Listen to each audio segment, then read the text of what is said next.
Imagine what the aliens have as far as projecting subtle mind control elements the person thinks is only their own thoughts. Vanessa says, quote, "We have these races coming here, the Illyrians, Syrians, Palladians, and many others, all trying to get us to wake up to ourselves, and the hybrid kids are definitely going to help with that. But the reality is, the more innovations may be needed to help move us to the moon or Mars, or wherever it may be. We have to take care of ourselves and understand what the mission is," end quote. So my response to that is, I agree with what Dr. Karla Turner said about this commonly known message the ETs and hybrids have been expounding since the 50s and the modern New Age movement. If this hybrid program has been going on for at least hundreds of years, and all these aliens are really coming here now, how good of a job have they done on helping us with one of their stated primary goals, saving the Earth from environmental destruction?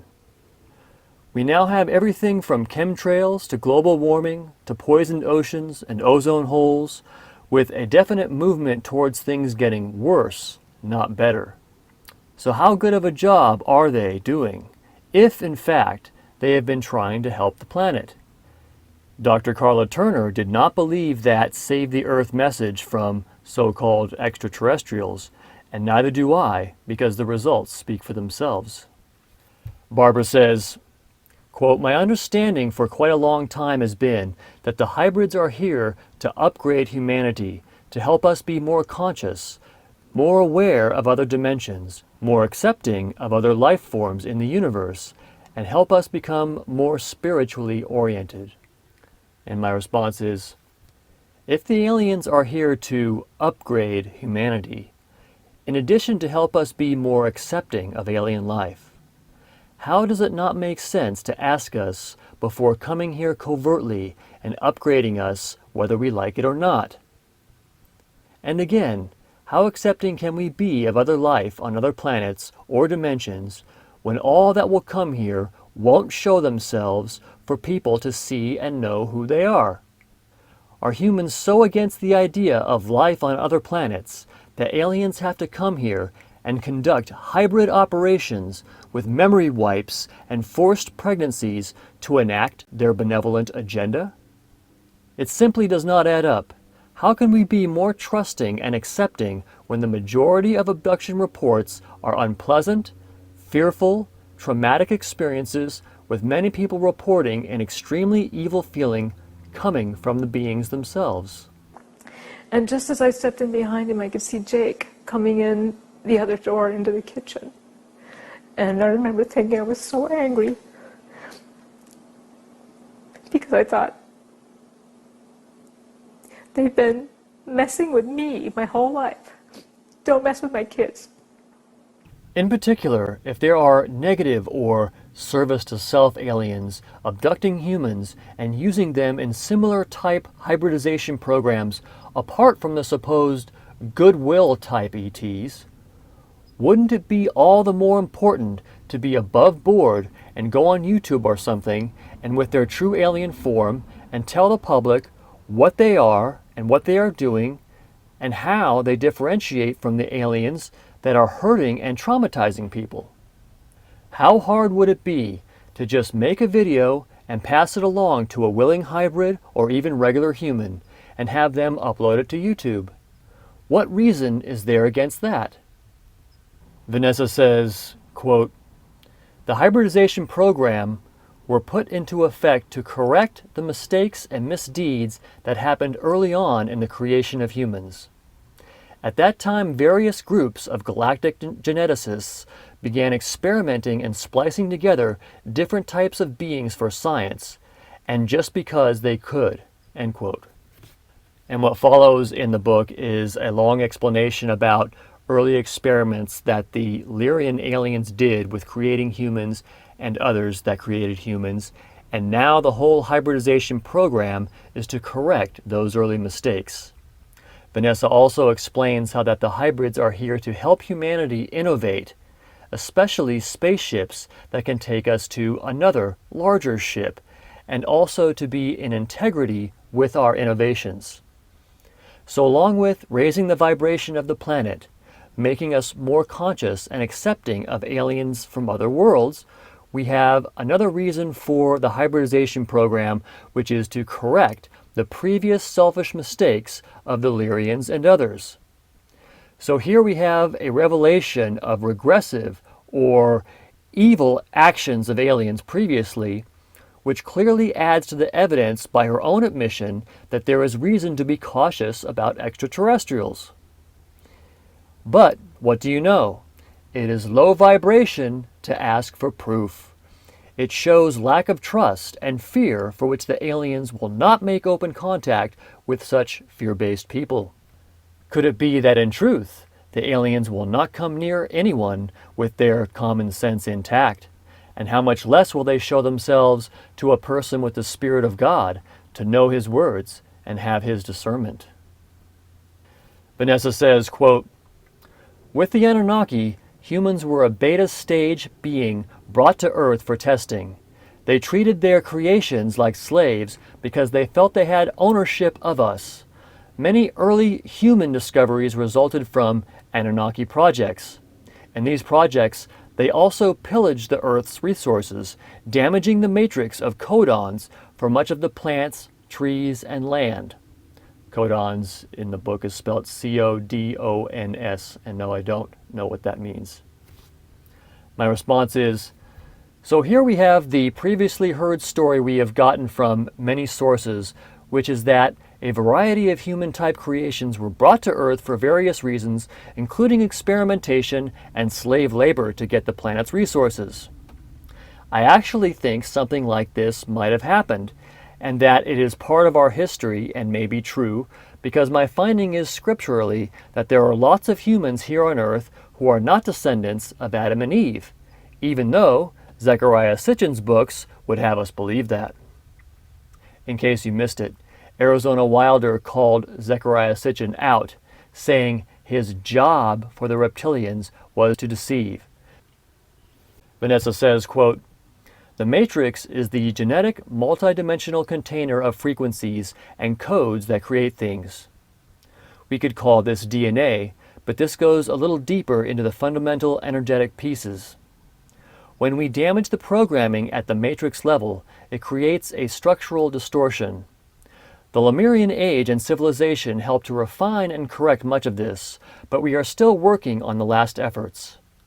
They didn't recognize us as sovereign beings, in that many lost their will as they were denied their full human rights. As you can see with the hybridization program, genetic corrections are being made to instill our full human potential and teach others how we can correct this." End quote. So if one takes a positive view of the aliens Vanessa is working with, we can hopefully get genetic help so that we can be better people and open our potential, which will help the whole Earth soul group. But look carefully at what she is saying. Notice she uses the word us in "didn't recognize us as sovereign beings," as though she is one of these aliens. Further about the phrase, "they didn't recognize us as sovereign beings. In fact, many lost their will as they were denied their full human rights." Notice the double-edged sword here. So she is saying that the humans at the time of Lemuria, when they were attempting to correct the mistakes of the past, did not recognize them as sovereign. Look carefully at that.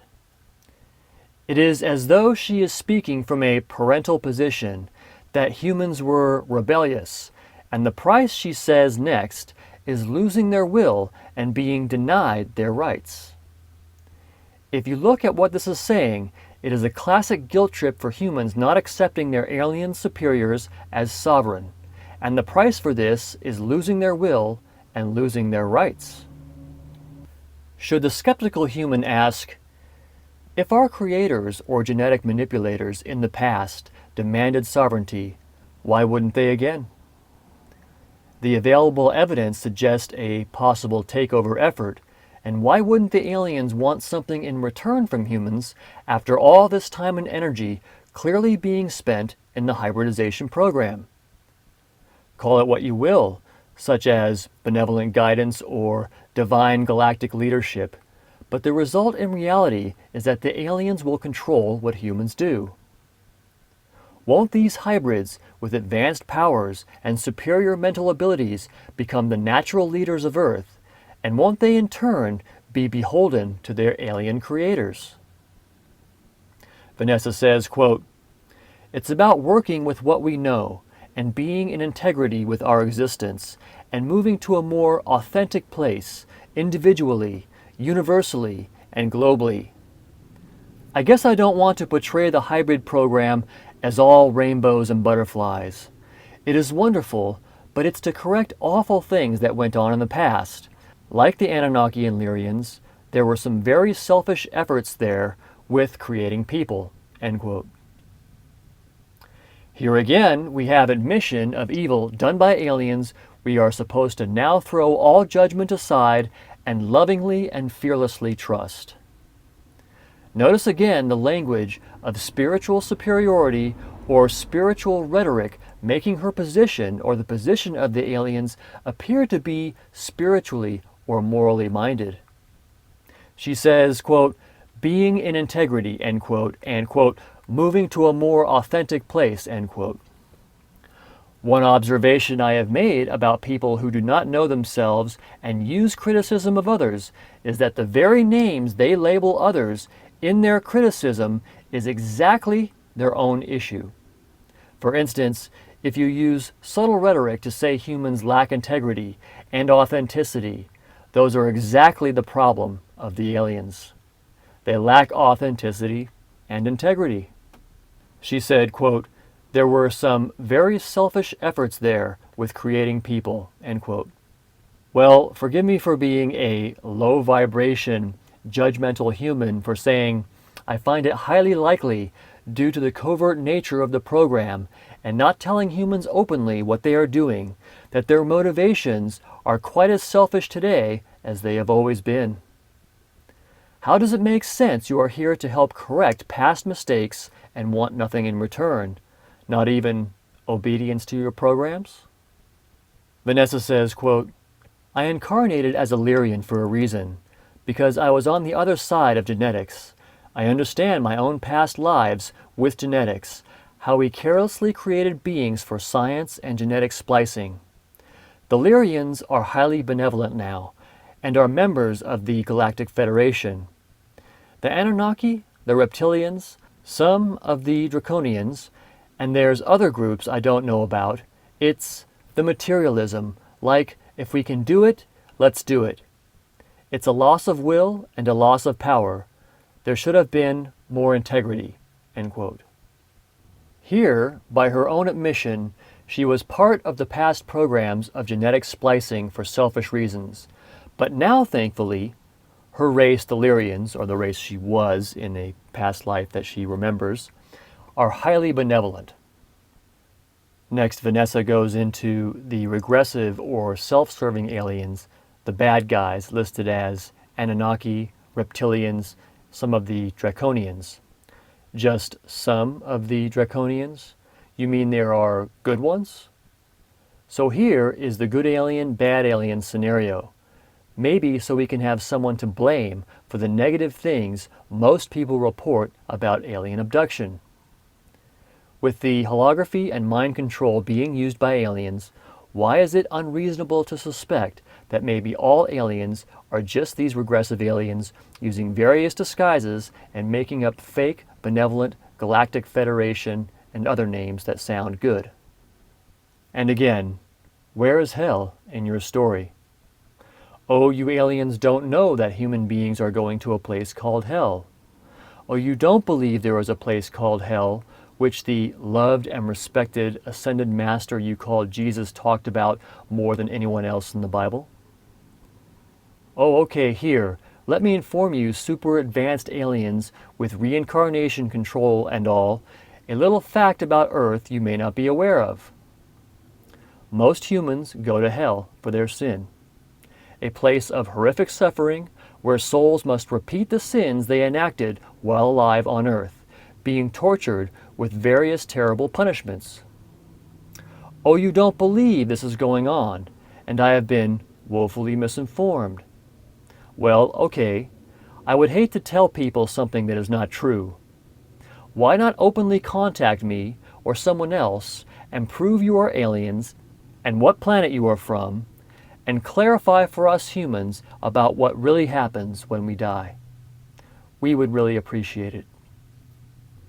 Vanessa says, quote, "The hybrid program is about ripping off the blinders, all of the denial, and getting into the reality of what is.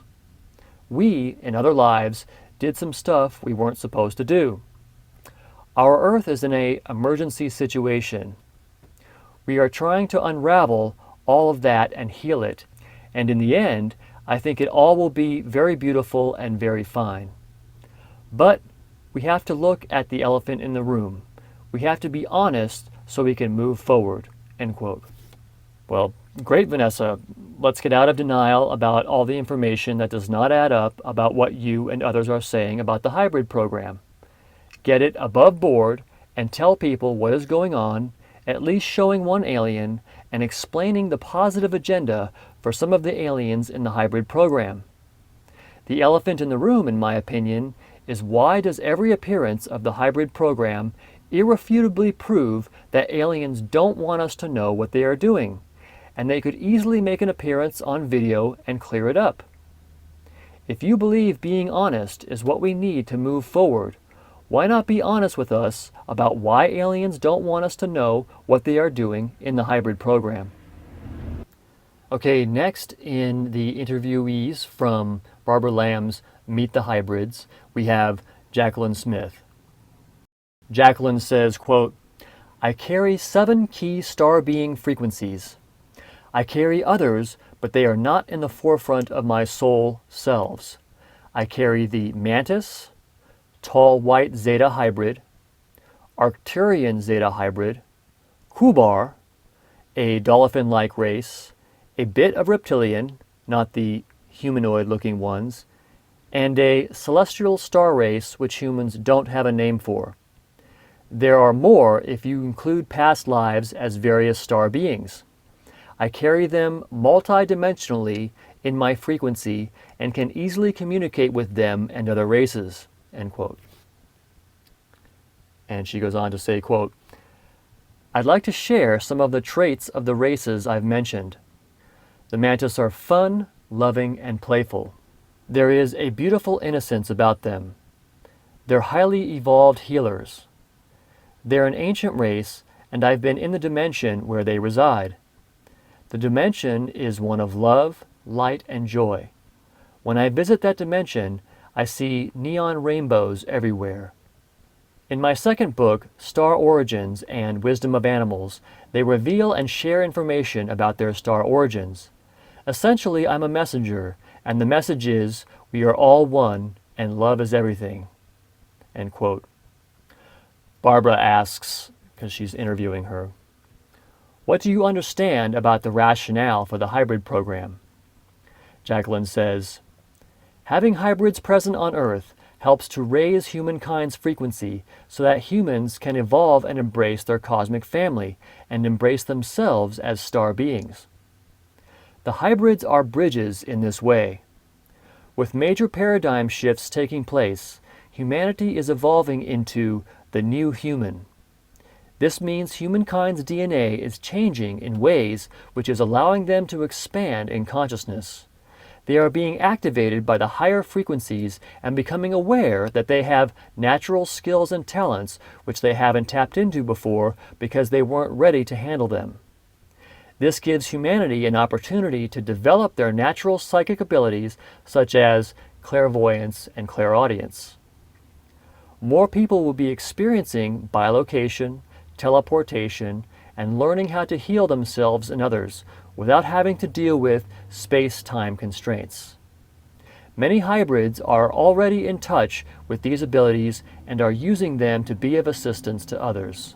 End quote.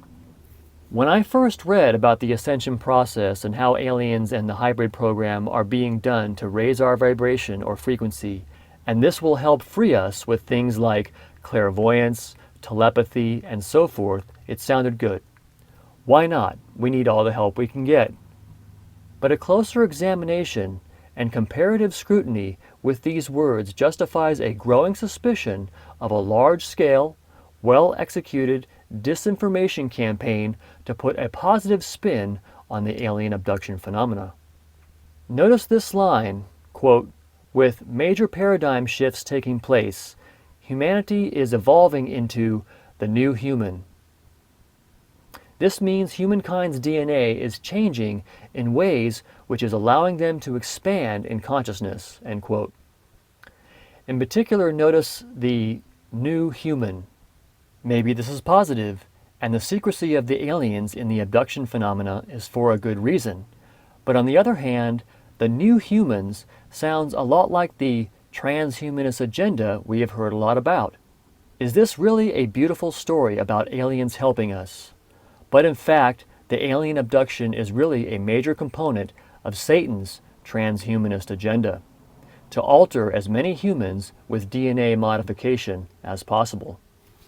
The scientific evidence shows exponential expansion of the hybrid program, because when hybrids marry non-hybrids, the aliens abduct their children and it grows exponentially.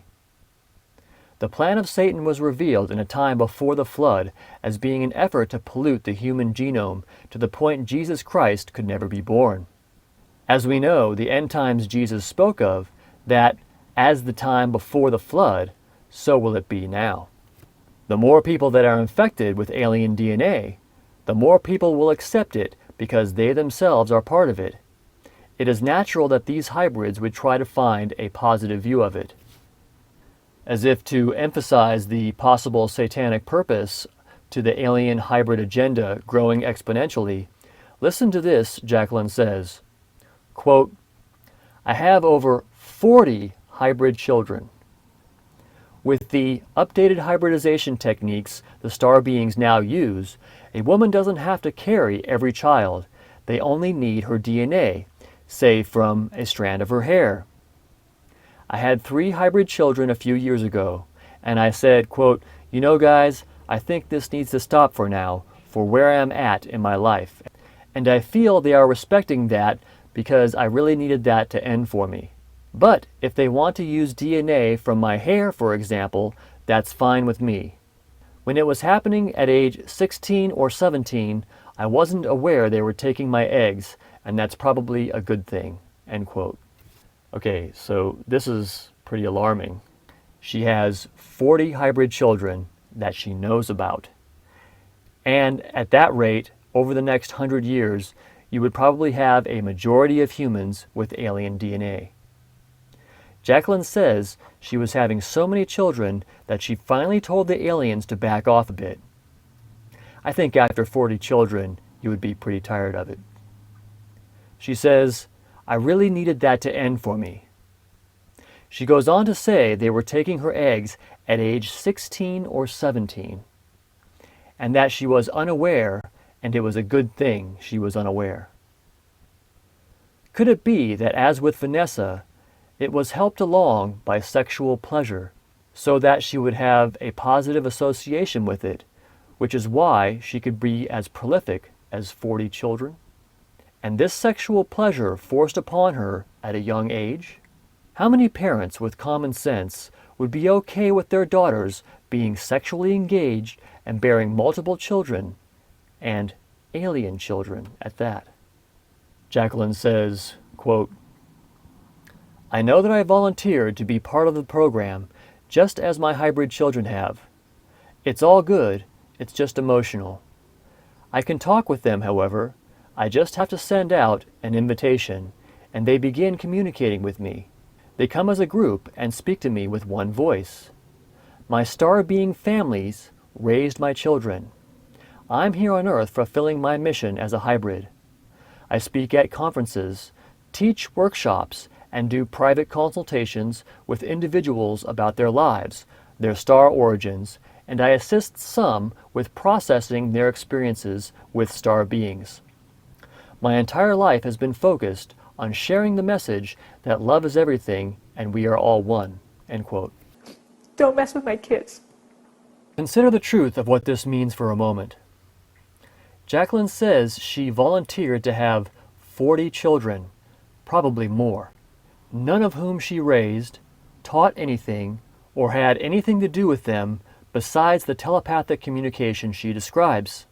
That means she did not have physical contact, or perhaps the limited occasional physical contact described by some abductees, but in reality, these hybrids were either raised on board ships by the aliens, or perhaps planted in unsuspecting women, maybe those who might be expecting already, or who are barren and desire to have children so badly that when they find they are mysteriously pregnant, they do not raise too much of a stink about it. If one considers the amount of effort and resources clearly put into the hybrid program, and their ability to project thoughts into humans, it is not so paranoid to think the aliens have a program to make women desire to be pregnant under mysterious circumstances. Like, coupled with sexual stimulation, all cohesively joined together with early childhood society-wide programming, there could be a completely successful full Earth hybridization in a short amount of time.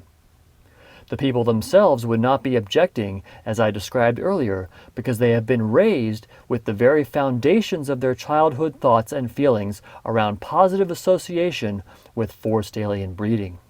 Here again, we have the moral message associated with the alien agenda and the hybridization program. Quote, "My entire life has been focused on sharing the message that love is everything and we are all one." End quote. So the good things of love and unity are part of a program where her 40-plus children are raised by her star family, not her, and the spirits of her children all come to her at once in telepathic communication. Someone like me who is suspicious of the abduction program might consider that Jacqueline's whole purpose is being allowed to remember her experiences and speak at conferences is exactly for the purpose of normalizing the clearly bizarre hybridization program. How easy is it for people to call the aliens and abduction program evil when they have a nice-looking and nice-sounding person rationalizing the program? Consider that the aliens know a plan for hybrids to come and share a positive message about the hybridization abduction program will not prevent people from seeing the truth about it, but this does not obviate the plan because its success does not require 100% belief. By creating even a modest doubt about the negative nature of the hybridization program of humans, they have bought much time in terms of humans rising up to the point of war. While some humans might be gearing up for battle to expose what the aliens are really up to, there are other people who will be swayed by the moral-centric rhetoric of these chosen hybrids, and their voices will serve to slow down and discredit the alarmists. As one observes the moral component of these hybrid proponents, one can see the immediate use of this against people like Dr. David Jacobs and Dr. Karla Turner, both researchers who came to a negative conclusion about the aliens and their abduction program. By including the elements of moral behavior and a goal for that moral behavior, ascension to a dimension of all-inclusive love, they can then use this as a moral high ground from which to admonish those that oppose the program. For example, notice how good it makes a person look who, taking a positive view of the alien activities, to turn to a person taking a negative view of it and saying something like, "Well, I think you are caught in a cycle of negative thinking, which is exactly the energy that has kept Earth and the human soul group from ascending to the fifth density. If you focus on fear instead of love, you will manifest that fear. I choose to focus on love and acceptance, and so that is what I will manifest in my life." Do you see how that makes the person having a negative view appear inferior? As I have considered it up to this point, taking into account that a respectable body of dispassionate scientific observance conducted by Dr. David Jacobs concludes, and I quote, "The aliens do not want us to know what they are doing. That is an irrefutable fact." And given that, Dr. Karla Turner made very clear, and I quote, "There are two groups of people you can be sure will lie to you about the aliens, and that is the United States government and the aliens," end quote. I conclude that the aliens know full well that the rhetoric of moral behavior and its reward of ascension are a false story designed specifically for deception. Jacqueline says, quote, "It's really a matter of trying to figure out how this world works.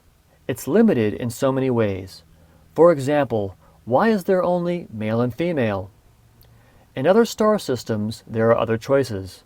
But, I said to the Council of Elders, if I have to come back to Earth, let me choose to be female. With the divine feminine coming in with ascension, I can fulfill my purpose better if I am female," end quote. There is a lot we don't know, and it may actually be the case that on alien worlds there are other choices, as she puts it, than male and female. On the other hand, one observation the alert Christian makes is the continuous push of fluidity in sexual identity, and such as the homosexual and transsexual normalization, and now, that is 2016, even popularization of homosexual and transgender persons and way of life. As I heard a historian point out, the gender fluidity of the gods of old, such as Baal, Baphomet, and Ashtaroth, have a transgender character trait associated with them. One witness of the alien cloning chambers said she saw what appeared to be Satan at one point, and she described seeing a rainbow of light around him, also matching the illuminated one and the Illuminati, because Satan is seen as glowing. This scripture appears to address this very issue, 2 Corinthians 11:14, "And no marvel, for Satan himself is transformed into an angel of light. Therefore it is no great thing if his ministers also be transformed as the ministers of righteousness, whose end shall be according to their works." I mentioned the rainbow of light witness as being around Satan because we see the new symbol of gender fluidity as the rainbow. Could it be that this rainbow symbol is derived from observing the person of Satan, and or his fellow fallen angels, whose transgender character is accompanied by a rainbow light around them? Additionally, notice the divine feminine rhetoric, which we hear a lot of in the New Age, and I believe will be used in conjunction with the ascension reward to discredit critics as having outdated views on women. The appeal of women emerging from the shackles of disempowerment is a compelling contrast to make against Christians. You can see those in the New Age, anti-Christian view using the evil treatment of women since the dawn of time to make those opposing the divine feminine look like they are for or of the same male supremacist mentality which caused the disempowerment of women. Jacqueline says, quote, "With the divine feminine coming in with ascension," end quote. So we can see clearly the association of the divine feminine with ascension. And ascension is associated with moral conduct.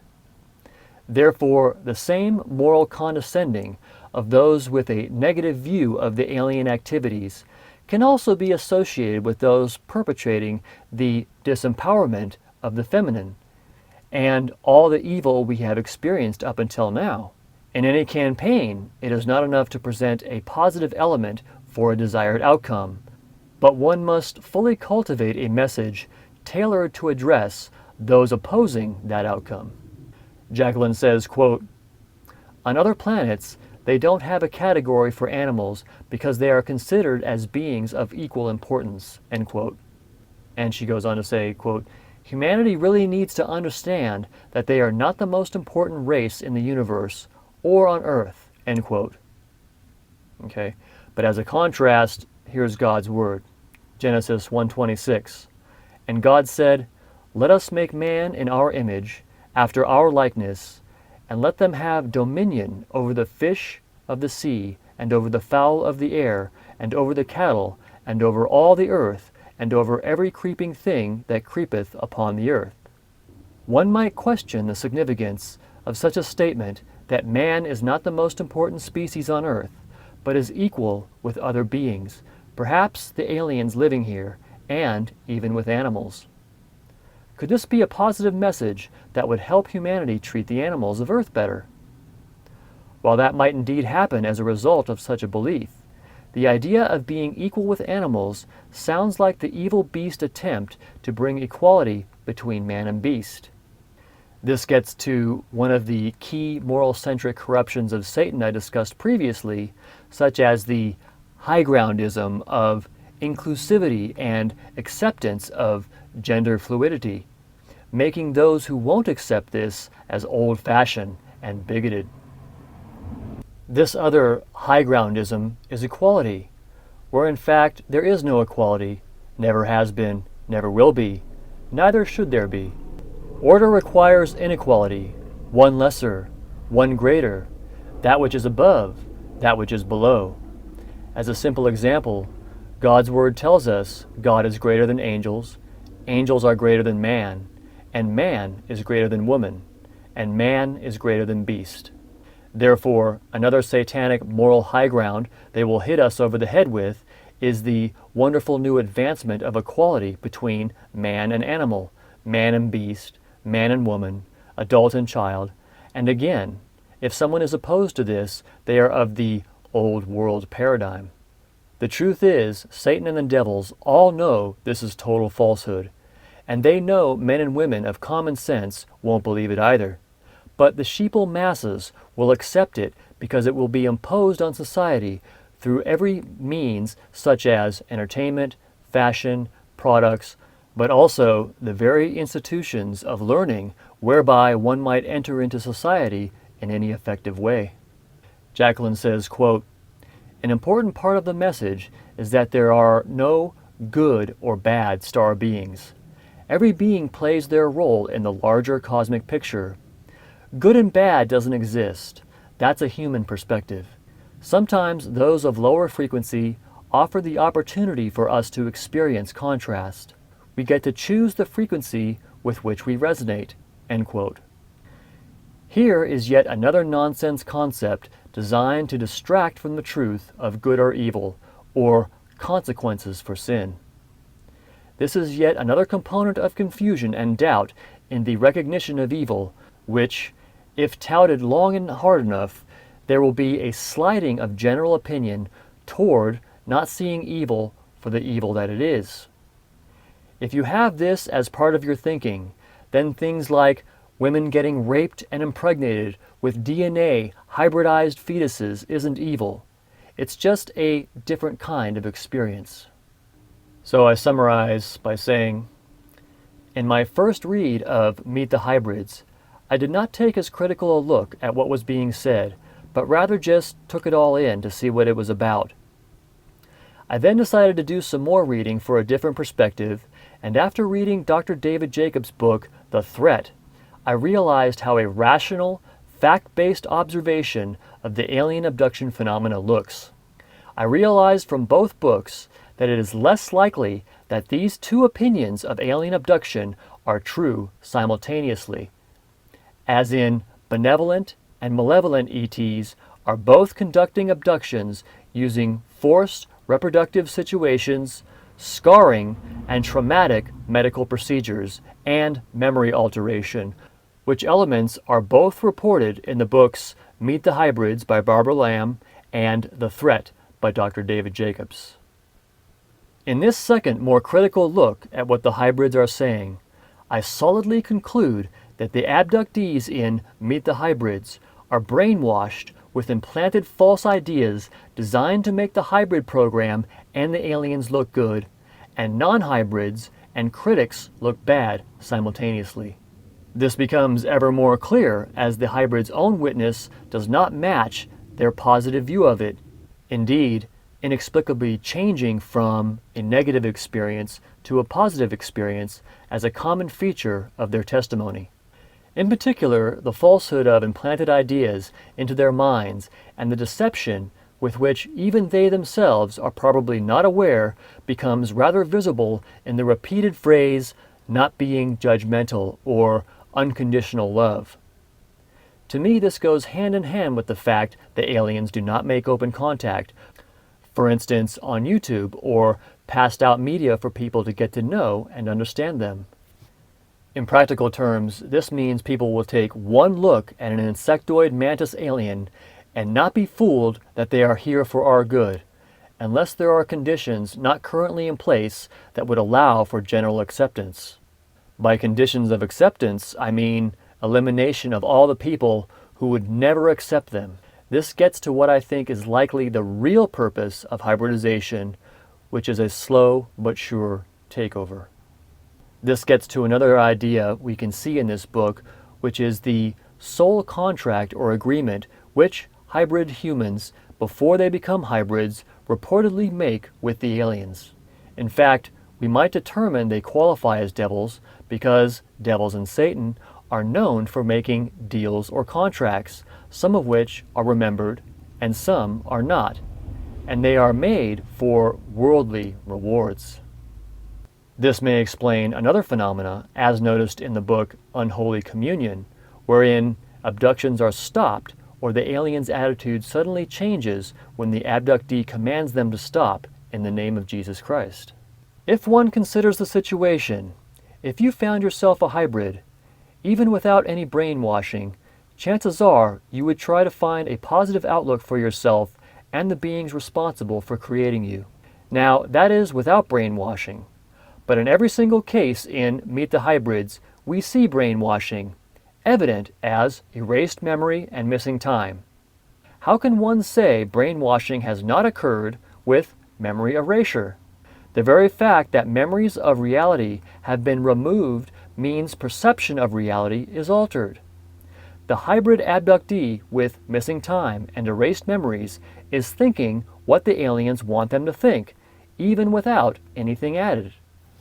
If the hybrid abductee did not have any memory erasure or false memory installation, their view of the aliens as they experienced it might be somewhat trustworthy.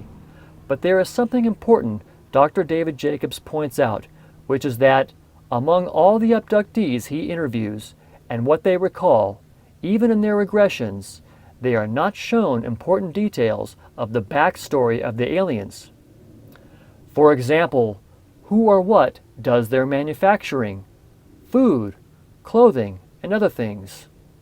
Who grows their food? Where is their material or fuel coming from? There must be a whole civilization to back up the ships and resources used in the abduction program. And so far, not even regressed abductees have seen any of this support structure. The importance of these material matters can be found in things the abductees say happened to them as part of their experience with the aliens. Is their food derived from mind-controlled slave labor? Or does their food, as with the reptilians, include humans? Several people claiming to have information on aliens, such as Alex Collier and Peggy Kane, say the reptilians eat humans and will not eat a dead human. It has to be alive at the time of the killing. Yet there are witnesses of mantis alien ships or bases where large vats of human body parts floating in liquid can be seen. Could it be the mantis aliens also feed on humans, which is not too distant a possibility, as other beast types such as canine beasts are reported to eat humans? If, as reported, there is something in human blood that reptilians need that is not available in familiar farm animals, it could be that superior properties in human bodies having to do with the energy of their souls provides a superior food which all beasts utilize. If this were true, it would explain ever more why the aliens do not make open contact. When I first read Meet the Hybrids, I really did have moments of elation at the prospects of benevolent ETs to help us and our planet, and the descriptions of alien worlds and loving evolved societies gave me a sense of hope. The more I read, however, the more I found myself bored by the similarity of the stories, or maybe it was because I just sense the falsehood about it. I have been hearing that mushy love and higher vibration New Age rhetoric for a long time, and my sense now with the alien hybrids espousing it is that it all really does have one source, a reptilian known as Satan. Notice that with these hybrid abductee witnesses, not a single one offers a solid reason for the non-open contact or even addresses that obvious question the reader of this information might have. That in itself speaks volumes of the true nature of the hybrids. It's like, oh well, I guess the huge question of why no open contact is just something we shouldn't question, and that is too low vibration, unloving, proof-seeking, and we should be trusting and non-judgmental, staying in our bliss so we can ascend to the fifth dimension of light and joy. I guess the hybrids would say, I am a low-vibration, unloving person who clings to his Bible and its judgmental God and will not be ascending this cycle, along with Dr. David Jacobs and his negative view conspiracy books. But I would offer a few more people, according to what is stated in Meet the Hybrids, who will also not be ascending. Bud Hopkins and Dr. Karla Turner, now both deceased. A Wikipedia summary of Bud Hopkins' take on alien abduction states, quote, Hopkins, along with Dr. Elizabeth Slater, who conducted psychological tests of abductees, likened these experiences to rape, specifically for the purpose of human reproductive capabilities. In fact, Hopkins was inclined to dismiss his client's conscious memory of abuse for more alien explanations. He was an alarmist, rather than a spiritualist, in his approach to the alien visitations, believing the visitations to be apocalyptic and that no good could come of these encounters.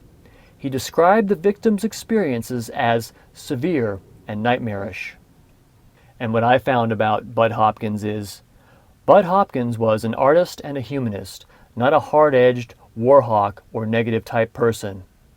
Just look at his face and listen to him talk. He had a supportive and personal relationship with the over 100 abductees he worked with, and by all accounts was a kind man, helping many people bewildered as to what was happening to them. He was a successful artist who found an interest in the abduction phenomena and made an honest report. Just a note that when I was looking on Wikipedia for Dr. Karla Turner, she was suspiciously absent. But a summary of Dr. Karla Turner by John Chambers of UFO Magazine states, quote, if you wanted to find 4 words to describe the life of alien abduction investigator Karla Turner, Ph.D., those words might be intrepid human rights activist. A former college instructor who held a doctorate in Old English Studies from the University of North Texas, Turner had authored 3 books on the abduction phenomena, Into the Fringe, 1992, and Taken, 1994, and with the psychic Ted Rice, Masquerade of Angels, 1994. She was convinced that the aliens were here not to help us out, but to steal from us the sovereignty of our souls. She wanted us to fight back with the same courage that she herself showed when, after a period of struggle, just like Mae Brussel and Ann Livingston, she succumbed to a particularly virulent, fast-acting form of breast cancer on January 9, 1996. The diminutive scholar, author, and activist, who was born in 1947 and made her home in Roland, Arkansas, had been involved in alien abduction work since 1988. 2 traits she had come to conclude characterized alien behavior above all: deceitfulness and cruelty. More from that article says, quote, Turner was profoundly at variance with those who claimed we would see the alien abduction phenomena as benign, if only we could understand it, but we were not capable of understanding it. The author spelled out in Taken what became her credo. Quote, in spite of what some prominent abduction theorists tell us about avoiding thinking in terms of good or evil or positive and negative, when it comes to the aliens, this cannot be done, nor should it be. For these women, for my husband and myself, for all abductees, knowing that we have been made part of this agenda and that we have been implanted, trained, and programmed to participate in some future scenario, how can we not ask to what purpose our minds, bodies, and souls will be used?" End quote.